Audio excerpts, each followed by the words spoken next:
Hello, my name is Abdifatah Hassan, and I'm with my partner, Edric, Baily. and our purpose here today is to inform you about the government. So we're going to talk about two philosophers named Thomas Hobbes and John Locke. Thomas Hobbes believed that once a government was in place, no one had the right to criticize or to change the government.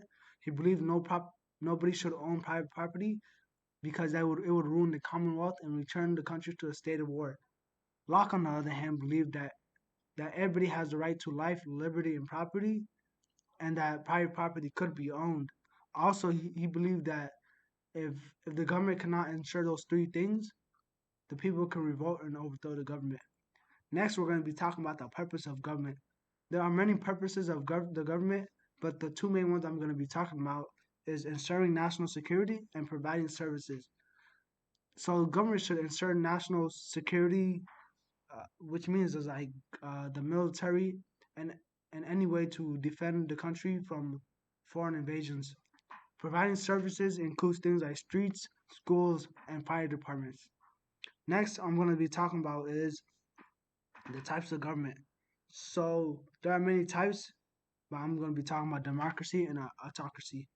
A democracy is a federal government which the power is held by the people. An autocracy is like a dictatorship or unitary where the power is concentrated into one point. So the positive for democracy is that the people have the power, and a negative is not very efficient, and it could take a long time to get things through. For autocracy, a positive is that it has a strong military force, and that people. But the negative could be that people don't have their rights, and it'd be very unsafe for them to speak out against the government. An example of democracy is the USA. An example of the autocracy is Germany in 1934. Hello, I'm Edric, Baily, and I'll be talking about some other stuff about government. First, I'll be talking about the positions of the Federalists and Anti-Federalists. They argued over the ratification of the United States Constitution. This argument led to the adoption of the first 10 amendments, the Bill of Rights. Anti-Federalists feared the Constitution would lead to an over-centralized government and diminish individual rights and liberties. They sought to amend the Constitution, particularly with the Bill of Rights, as a condition before ratification.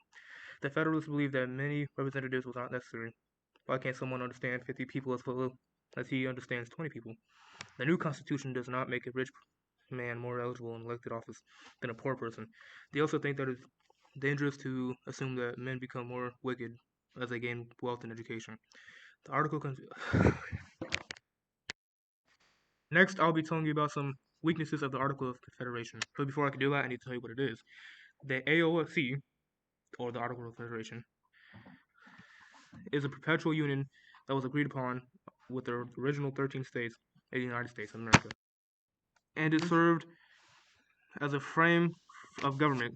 It was approved after much debate between July 1776 and November 1777 by the Second Continental Congress on November 15th, 1777, and sent to the states for ratification.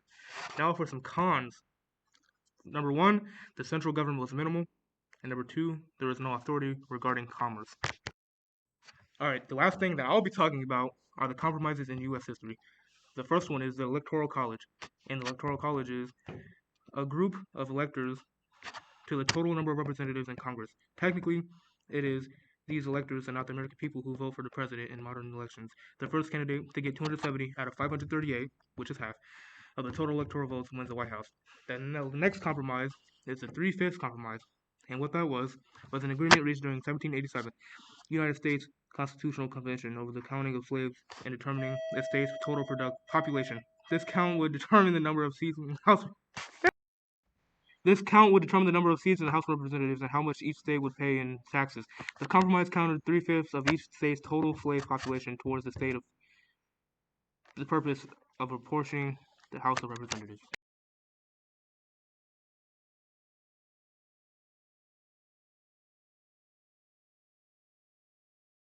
Hello, I'm going to be talking about the constitutional principles.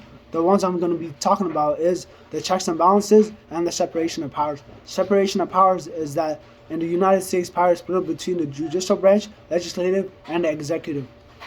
The checks and balances is that a way so a branch does not become too powerful. An example is that the president can veto laws Congress make. Congress can overturn that veto, and the judicial branch can declare a law unconstitutional. So I'm gonna ask you a question. Do you know what the Miranda Rights are? Is that a song? Oh my god. So the Miranda Rights were introduced in a Supreme Court case, which was Miranda versus Arizona. It was introduced so people cannot self-incriminate themselves when talking to the police. It's also the things the police ask you before while arresting you, when they say you have the right to remain silent. Another Supreme Court case was Mapp versus Ohio. It was ruled in favor of Mapp because it stated that in the Fourth Amendment, evidence got acquired illegally from illegal seizure or search of your house cannot be used in the court.